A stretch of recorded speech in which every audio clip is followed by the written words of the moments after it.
Welcome to lunch hour. This is Satish. Operation సింధూర్లో కనీసం 100 మంది ఉగ్రవాదులను మట్టుబెట్టినట్టు రక్షణ మంత్రి రాజ్నాథ్ సింగ్ వెల్లడించారు. అఖిలపక్ష సమావేశంలో ఈ విషయాన్ని ఆయన వెల్లడించారు. పహల్గామ్ దాడికి నిరసనగా భారత్ మంగళవారం అర్ధరాత్రి దాటిన తర్వాత ఆపరేషన్ సింధూర్ పేరుతో పాకిస్తాన్ పీఓకేలోని పలు ప్రాంతాలపై దాడులు చేసినట్టు వెల్లడించారు. ఈ దాడుల్లో 9 ఉగ్ర శిబిరాలను ధ్వంసం చేశామన్నారు.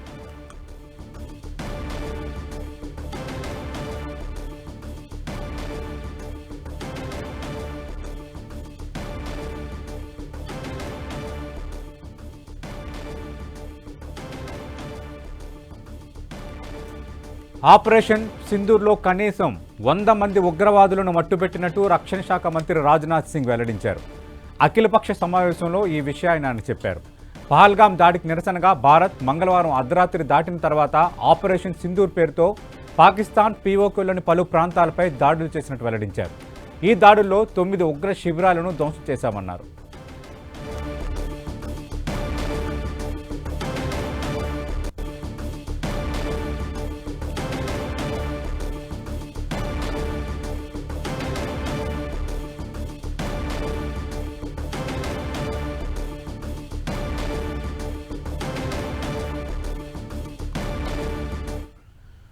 ఇక ఆపరేషన్ సింధూర్పై కేంద్ర మంత్రి రిజిజు కీలక కామెంట్స్ చేశారు. ఆపరేషన్ సింధూర్ ఇంకా కొనసాగుతోందని, ఆపరేషన్ సింధూర్ను అన్ని పార్టీలు సమర్థించాయన్నారు. ప్రస్తుతం కొనసాగుతున్న ఆపరేషన్ వివరాలను బయటికి చెప్పలేమంటూ కిరణ్ రిజిజు మాట్లాడారు. దానికి సంబంధించిన బ్రేకింగ్ మనం చూస్తున్నాం. మనకు తెలుసు నిన్న ఆర్మీ చీఫ్ శర్వనన్ కూడా ఇదే తరహాలో ట్వీట్ చేశారు. ఆపరేషన్ సింధూర్ ఇంకా అయిపోలేదు, అభి బాకీ హే అంటూ నిన్న చేసిన ట్వీట్ కూడా మనం చూసాం. అలాగే అటు రాజ్నాథ్ సింగ్ ఆల్ పార్టీ మీటింగ్లో మాట్లాడటం కానీ, మరో కేంద్ర మంత్రి రిజిజ్ చేసిన ప్రకటన చూస్తుంటే ఆపరేషన్ సింధూర్ ఇంకా మిగిలే ఉంది, ఆపరేషన్ 2.0 కొనసాగుతోంది అన్న అర్థమైతే మనకి కనిపిస్తోంది.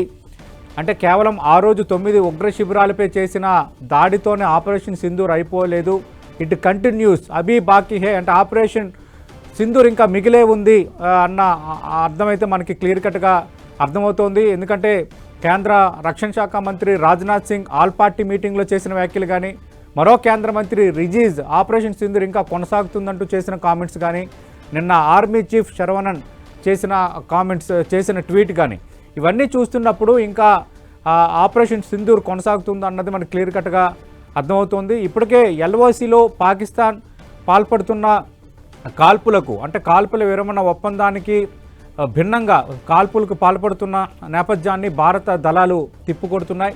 అటు భారీ సంఖ్యలో నష్టం ఉన్నప్పటికీ ఆ వివరాలను బయటకు చెప్పడానికి మాత్రం పాకిస్తాన్ కొంత మేకపోతు గాంభీర్యాన్ని ప్రదర్శిస్తోంది. మన వైపు కొందరు సాధారణ పౌరులు అలాగే కొంత ఆర్మీ సంబంధించి కొంత నష్టం జరిగినప్పటికీ కూడా అటు పాకిస్తాన్లో భారీ నష్టం జరిగిన అంశాన్ని కూడా మనం ఇక్కడ గుర్తుపెట్టుకోవాలి. అలాగే ఆల్ పార్టీ మీటింగ్లో కూడా దాదాపు 100 మంది ఉగ్రవాదులను మట్టుబెట్టాం ఆపరేషన్ సింధూర్లో భాగంగా మొన్న అర్ధరాత్రి చేసిన ఆపరేషన్లో అంటూ ఆల్ పార్టీ మీటింగ్లో కేంద్ర రక్షణ శాఖ మంత్రి రాజ్నాథ్ సింగ్ వెల్లడించారు. आज ऑल पार्टी लीडर्स का मीटिंग राजनाथ सिंह जी की अध्यक्षता में बहुत अच्छी तरह से हुई है. बहुत गंभीर विषय था, इसलिए सब ने गंभीरता से अपने बात को रखा है.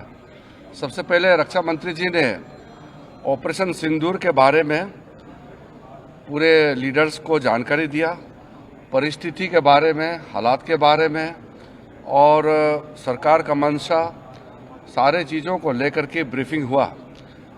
उसके बाद में सारे पॉलिटिकल लीडर्स ने अपने मत रखा, पार्टी का विचार को और सुझाव भी दिया है. పాకిస్తాన్ ఇంకా తోక జాడిస్తోంది ఎందుకు? పాక్ మళ్ళీ కుట్ర చేసే ధైర్యం చేస్తుందా? ఆర్మీ చీఫ్ చెప్పినట్టు ఆపరేషన్ సింధూర్ కంటిన్యూ అవుతుందా? ఇది టీజర్ మాత్రమేనా? అసలు సినిమా ముందుందా? ఆపరేషన్ సింధూర్ 2.0 చర్చించబోతున్నాం. ఇవాళ లంచ్ అవర్ డిబేట్లో మనతో పాటు పాల్గొంటున్నారు రిటైర్డ్ ఆర్మీ మేజర్ శ్రీనివాస్ గారు, అలాగే ఐఆర్ఎస్ అధికారి, అంతకుముందు ఎయిర్ ఫోర్స్లో ఉన్నత స్థాయిలో పనిచేసిన ఏపీ నాయుడు గారు కూడా డిబేట్లో విజయవాడ నుంచి ప్రత్యేకంగా పాల్గొంటున్నారు.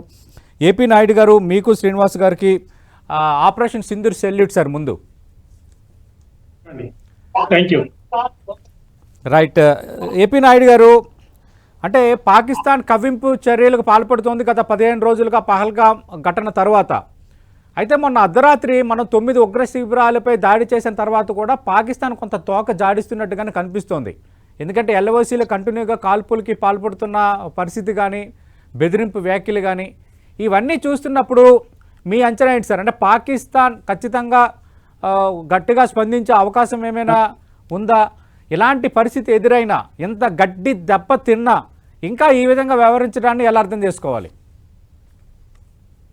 ఇవన్నీ వాళ్ళ కవ్వింపు చర్యలు కాదు, కానీ సర్వైవల్ టాక్టిక్స్. వాళ్ళు ఇండియన్స్ వచ్చి మనం సాగొడుతుంటారు, మన ఆర్మీ ఏం చేస్తున్నారని ప్రశ్న నుంచి బయటపడేదానికి వాళ్ళు అక్కడక్కడ చిన్న చిన్న కాల్పులు అవి జరిపి మేము కూడా ఇంకా ఉన్నాము అని ప్రూవ్ చేసుకునేదానికి చేసిన ఇది. ఎందుకంటే మొత్తం Pakistan government is controlled by army only. Army ఎట్లా చెప్తే అట్లా జరుగుతుంది. వాళ్ళ సర్వైవల్ ప్రాబ్లం అవుతుంది. ఇప్పుడు మునీర్ కూడా వెళ్ళిపోతున్నారు అని కొంత రూమర్స్ కూడా ఉంది, దేశం విడిచి వెళ్ళిపోతున్నారు. ఇప్పుడు మనం హిస్టరీ చూసినామంటే చాలా మంది పాకిస్తాన్ రూలర్స్ అక్కడే ఉరివేయబడ్డారు, లేకపోతే దేశాన్ని నుంచి వెలివేయబడ్డారు. ఈ విధంగా పాకిస్తాన్ హెడ్ ఆఫ్ గవర్నమెంట్స్ కు ఒక సర్టనిటీ లేదు, భవిష్యత్తు సర్టనిటీ లేదు. ఇప్పుడు కూడా వాళ్ళందరూ అదే వెతుక్కుంటున్నారు, మనం ఎక్కడ పోతే మనం సేఫ్ గా ఉంటాం అని చెప్పి. కానీ సర్వైవ్ కావాలి కాబట్టి ఎక్కడో చిన్న చిన్న కాల్పులు జరపటం, మేము ఉన్నాంలే అని చెప్పుకోవటం జరుగుతుంది. అదే very very minor, small. It is as usual, మామూలుగా జరిగే విషయాల్లో భాగమే. అంతేగాని దీనికి రిటాలియేషన్ కాదు. మనం ఇంత ఆపరేషన్, పెద్ద ఆపరేషన్ రిటాలియేషన్ అంటే ఈ పాటికే వాళ్ళ ఎయిర్పోర్ట్ నుంచి విమానాలు టేకాఫ్ అయి ఉండాలి మన మీదకి. అదేం లేదు. ఎందుకంటే బహుశా వాళ్ళ ఎయిర్పోర్ట్ కూడా మనం ధ్వంసం చేసామేమో, ఆ వివరాలు రహస్యంగా ఉంటాయి, మనకు తెలియదు. కాబట్టి ఇంతవరకు రిటాలియేషన్ అనేది పెద్దగా లేదు. కాబట్టి ఇది మనకు చాలా మంచి సైన్. ఇదే విధంగా మనం దూసుకొని పోవాలి. 9 శిబిరాలే కాదు, చాలా శిబిరాలు ఉంటాయి.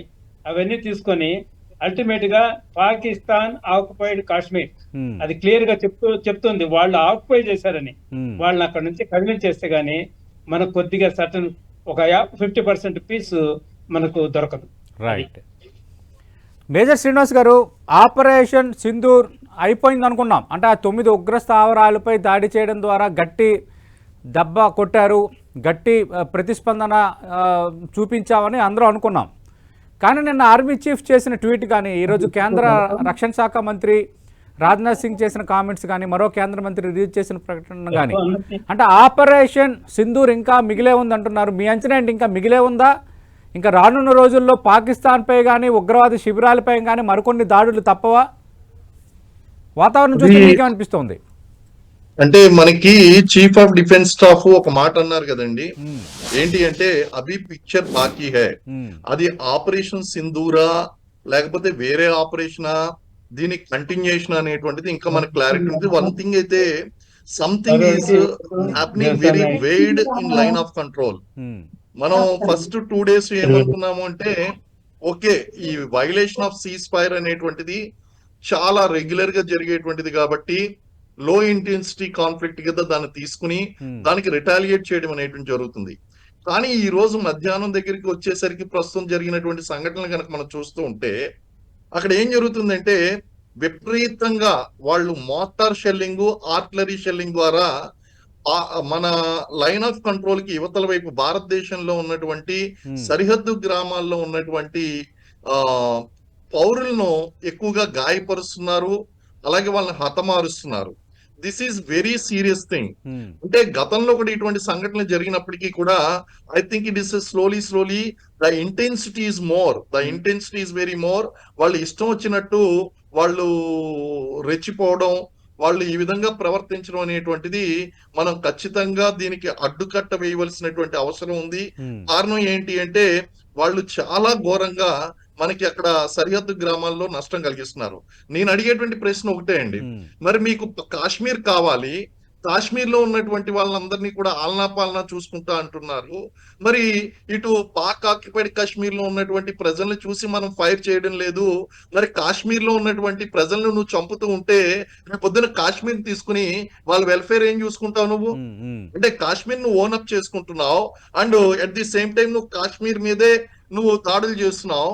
అక్కడ ఉన్నటువంటి కాశ్మీరీ ప్రజలకు పాకిస్తాన్ మీద ఏం నమ్మకం ఉంటుంది? అంటే ఇది పాకిస్తాన్ ఎప్పుడూ కూడా కేవలం తన యొక్క సర్వైబిలిటీ కోసం కాశ్మీర్ అనేటువంటి అంశాన్ని పైకి తీసుకుని వచ్చి అక్కడ ఉన్నటువంటి ప్రజలకి పాక్ ఆక్యుపైడ్ కాశ్మీర్ లో ఉన్నటువంటి ప్రజల యొక్క ఆలనా పాలన పట్టించుకోవడం లేదు, తన సొంత ప్రజల యొక్క ఆలనా పాలన అనేది పట్టించుకోవడం లేదు. ఇటువంటి పరిస్థితుల్లో మనం చాలా సంయమనం పాటించి, ఇంకా ఉగ్రవాద స్థావరాలు ఉన్నాయి, అది ఆపరేషన్ సింధూర్ 2.0 కావచ్చు, కొత్త ఆపరేషన్స్ కావచ్చు, లేకపోతే మిలిటరీ ఆపరేషన్ లో నెక్స్ట్ ఎస్కలేషన్ కావచ్చు, ఇవన్నీ కూడా పాకిస్తాన్ గనక సంయమనం పాటించకపోయినట్లయితే, ఇదే విధంగా మనం నియంత్రణ రేఖలో వాళ్ళ కాల్పులు కొనసాగించినట్లయితే ఖచ్చితంగా అది 2.0 కదండి, 3.0, 4.0 కూడా వెళ్ళేటువంటి అవకాశం ఉంది. అలాగే మనం 100% మనం యొక్క ఉగ్రవాద స్థావరాలన్నింటినీ కూడా మనం టార్గెట్ చేయలేదు, ఇంకా కొన్ని మిగిలి ఉన్నాయి. అవి కూడా ఆపరేషన్స్ కంటిన్యూ చేస్తామని చెప్పేసి చెప్పకనే మన chief of defence staff general Narayan గారు చెప్పారండి. కాబట్టి let us wait and see. Okay, అంటే శ్రీనివాస్ గారు, మనం డిబేట్ నడుస్తోంది. అలాగే మనకి లేటెస్ట్ అందుతున్న ఇన్ఫర్మేషన్ ప్రకారం అటు రాజస్థాన్, అలాగే జమ్మూ కాశ్మీర్, పంజాబ్, వీటిలో మొత్తం సరిహద్దులు మూసేశారు. హై అలర్ట్ వాతావరణం అయితే ఉంది. యాక్చువల్గా పాక్ అమృత్సర్ టార్గెట్ ఒక మిసైల్ని ప్రయోగిస్తే మన బలగాలు దాన్ని తిప్పుకొట్టాయి, దాన్ని ముందుగానే డిస్ప్యూజ్ చేసేసాయి. అలాగే ఎల్ఓసి వెంట కూడా మిసైల్స్తో పాకిస్తాన్ దాడులను కొంత తీవ్రత పెంచింది. దీన్ని ఎలా అర్థం చేసుకోవాలి? మన ప్రతిస్పందన ఇప్పుడు ఎలా ఉండాలి? అదే అండి, ఇప్పుడు అదే చెప్తున్నారు. ఇప్పుడు ఎల్ఓసిలో వాళ్ళు స్పందిస్తున్నటువంటి తీరు ఏదైతే ఉందో అది ఆక్రమణ చేసే విధంగా ఉంది. అలాగే అక్కడ జమ్మూ కాశ్మీర్ లో ఉన్నటువంటి ప్రజలు ఎవరైతే ఉన్నారో వాళ్ళకి ఏమాత్రం కూడా సరిహద్దు గ్రామాల్లో ఉన్నటువంటి వాళ్ళకి ఈవెన్ మనం చాలా గ్రామాలు ఖాళీ చేసుకుంటూ వస్తున్నాం. ఆ ఖాళీ చేసుకుంటూ వస్తున్నప్పటికీ కూడా వాళ్ళు ఆ యొక్క ఆవాసాలు వాళ్ళు చూస్తున్నారు, అక్కడ దూరం నుంచి వాళ్ళు గమనిస్తున్నారు ఏ ప్రాంతాలు ఖాళీ చేశారు, ఏ ప్రాంతాలు ఖాళీ చేయలేదు అనేటువంటి విషయాన్ని గమనించి ఎక్కడైతే జనావాసాలు ఉంటున్నాయో ఆ ప్రాంతాలను టార్గెట్ గా పెట్టుకుని వాళ్ళు చేస్తున్నారు. ఇదే గనక ఇలాగే కొనసాగితే ఖచ్చితంగా మన ఇండియన్ డిఫెన్స్ ఫోర్సెస్ అనేటువంటిది ఎస్కలేట్ చేస్తుంది. ఈ సిచ్యువేషన్ ని ఎస్కలేట్ చేసి ఒక మంచి ప్లాన్ తో ముందుకు వస్తుందండి. ఆల్రెడీ మనం చేసేటువంటిది ఏదైతే ఉందో అది చాలా సర్ప్రైజింగ్ గా ఉంటుంది, డిసెప్టివ్ గా ఉంటుంది. అది పాకిస్తాన్ కి కూడా తెలుసు. అది గమనించుకుని వాళ్ళు అడుగులు వేస్తే మంచిది, లేకపోతే డెఫినెట్ గా మనం వేయబోయేటువంటి అడుగులు వాళ్ళని నిర్మూలించే విధంగానే ఉంటాయి. వాళ్ళు మిజైల్స్ ఫైర్ చేయొచ్చు, ఆర్టిలరీ షెల్స్ ఫైర్ చేయొచ్చు, ఏదైనా చేయొచ్చు. దాన్ని తిప్పుకొట్టేటువంటి దమ్ము సామర్థ్యం మనకు ఉన్నాయండి. నాయుడు గారు, అంటే ఇప్పుడు ఇందాక నేను ప్రస్తావించాను, అమృత్సర్పై ఒక మిసైల్ టార్గెట్గా వదిలేరు, బట్ దాన్ని మన వాళ్ళు డిస్ప్యూస్ చేశారు. అలాగే ఇంకా అక్కడక్కడ కవింపు చర్యలకు పాల్పడుతున్న వాతావరణం ఏదో కొంత కనిపిస్తోంది. అంటే ఆపరేషన్ సింధూర్ 2.0లో మరో సర్ప్రైజింగ్ ఎలిమెంట్ని మనం ఎక్స్పెక్ట్ చేయొచ్చా? ఉంటాయండి, తప్పకుండా ఉంటాయి. ఎందుకంటే ఇప్పుడు వాళ్ళు ఎక్కడెక్కడి నుంచి అయితే మన మీద ఫైరింగ్ చేస్తున్నారు, ఎక్కడెక్కడ వాళ్ళ కాన్సన్ట్రేషన్స్ ఉన్నాయి అనేది కానీ మనకు ఐడెంటిటీ ఇప్పుడు క్లియర్ గా తెలుస్తుంది. వాళ్ళ ఫైరింగ్ దాన్ని బట్టి వాటిని టార్గెట్ చేసుకొని నెక్స్ట్ 2.0లో ఆ శిబిరాలని ధ్వంసం చేసానికి వాళ్లే మనకు క్లూ ఇచ్చినట్టు అవుతుంది. కాబట్టి ఇప్పుడు వాళ్ళు ఎక్కడెక్కడి నుంచి ఫైర్ చేస్తున్నారు అనేది ఇప్పుడు మనకు వాచ్ చేస్తుంటారు. దానిపైన మనం రిటాలియేషన్ చేసి అవన్నీ కూడా ధ్వంసం చేసి లైన్ ఆఫ్ కంట్రోల్ మీద కూడా మనకు వ్యతిరేకంగా పనిచేసే ఫోర్సెస్ నిర్మూలించేదానికి కూడా ప్రయత్నం చేస్తారు. అంటే ఇప్పుడు యాక్షన్ ఎలా ఉండొచ్చు? మిసైల్స్తో ఆల్రెడీ 9 ఉగ్ర శిబిరాలపై దాడి చేశారు, అసలు కనీసం డిఫెండ్ కూడా చేయలేని పరిస్థితి ఉంది పాకిస్తాన్కి. అంటే ఇప్పుడు అదే మోడల్ ఉండొచ్చా, లేదంటే ఇంకా కొత్త మోడల్లో వెళ్ళొచ్చా? రిటాలియేషన్ లేదు కాబట్టి మనం ఆచి తూసి వాళ్ళ శిబిరాలు ఇంకా ఎక్కడ ఉన్నాయి, వాళ్ళ ఫైరింగ్ స్ట్రెంగ్త్ ఎక్కడి నుంచి వస్తా ఉంది అనే దాన్ని అబ్జర్వ్ చేసుకుని ఆ ప్రాంతాల మీద ప్రస్తుతానికి ఆపరేషన్ లిమిట్ అయ్యేట్టుగా ఉంది కాబట్టి కొంచెం శాంతంగా ఉంది. ఇప్పుడు అక్కడ వాళ్ళు ఇంకొక స్టెప్ ముందుకు తీసుకువెళ్ళాలంటే మనం దాన్ని కూడా మన ప్లాన్ రెడీగా ఉంటాయి. దాన్ని ఇంకొక స్టెప్ పైకి పోయి దాన్ని రిటాలియేట్ చేసేదానికి మనం ప్రిపేర్ అవుతూ ఉంటారు.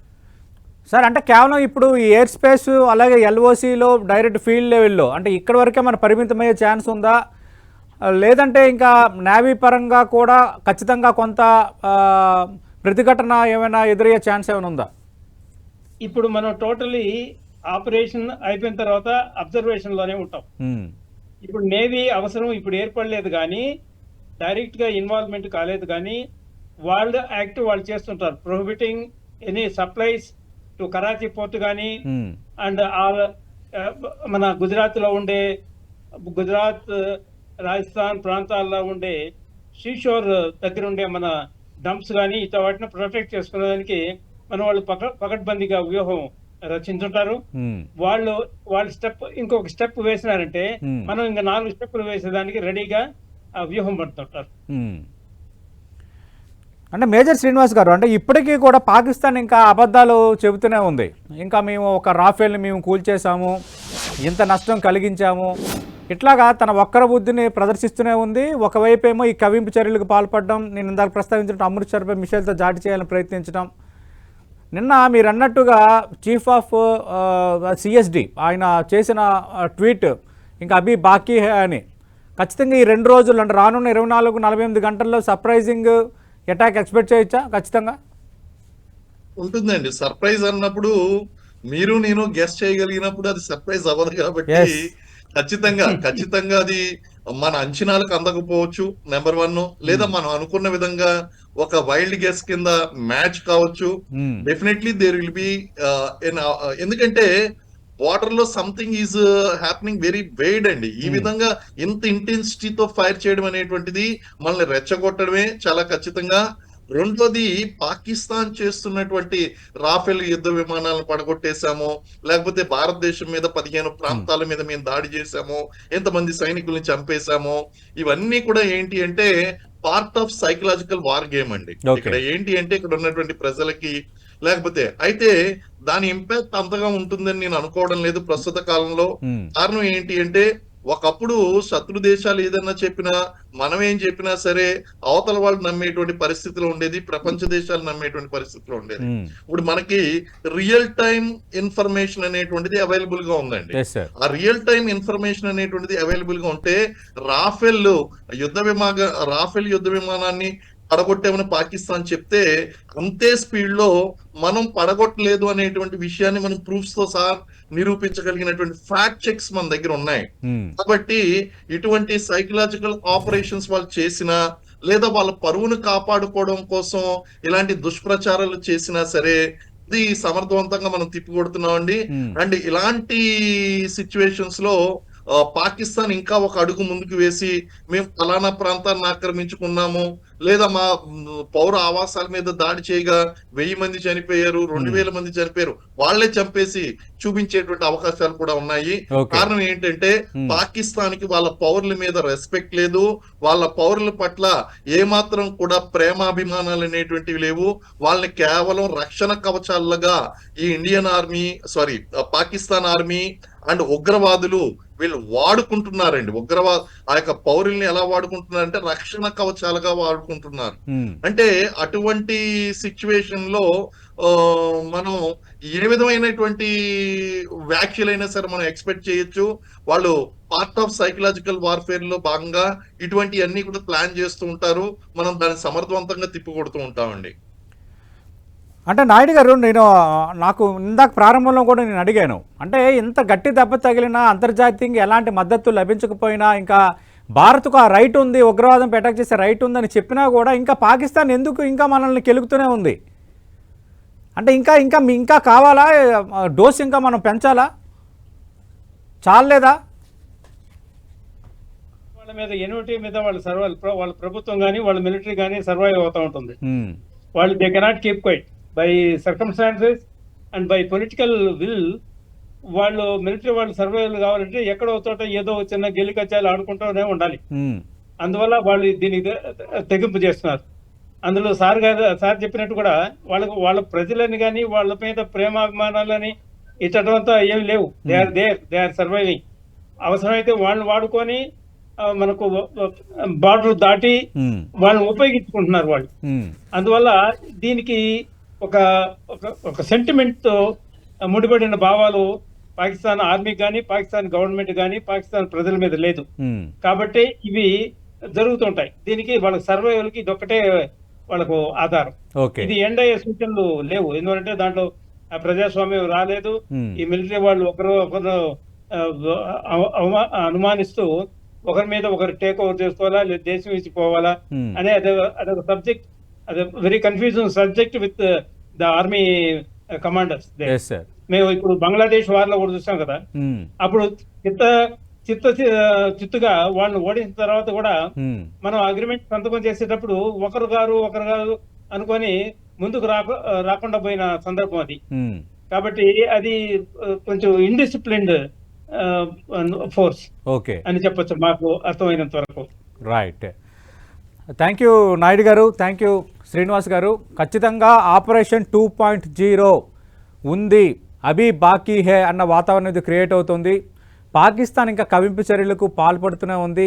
తెలుగు పరిభాషలో ఇంకా కొంచెం ఇదిగా చెప్పాలంటే ఇంకా మన భారత్ను కెలుకుతూనే ఉంది. దానికి తగ్గట్టుగా భారత్ కూడా అదే స్థాయిలో స్పందిస్తోంది. అమృత్సర్ టార్గెట్గా ఒక మిసైల్ దాడికి పాకిస్తాన్ ప్రయత్నించింది. దాన్ని ముందుగానే మన భారత బలగాలు తిప్పుకొట్టాయి. అన్ని రకాలుగా భారత్ సంసిద్ధంగా ఉన్న వాతావరణంలో వాళ్ళకి ఫీల్డ్ లెవెల్లో కొంత అవకాశం ఉన్న ఎల్ఓసిలో కంటిన్యూగా కాల్పులు పాల్పడుతుండడం అన్న ఒక పిరిగిపంద చర్యకు పాకిస్తాన్ పాల్పడుతోంది. మన భారత్ అటాక్ చేసిన ఎక్కడ కూడా జనావాసాలను కాకుండా కేవలం ఉగ్రవాద శిబిరాలను అటాక్ చేసి మన యొక్క దౌత్య నీతిని ప్రదర్శించింది. బట్ పాకిస్తాన్ మాత్రం తన నీచ బుద్ధిని అయితే ప్రదర్శిస్తోంది.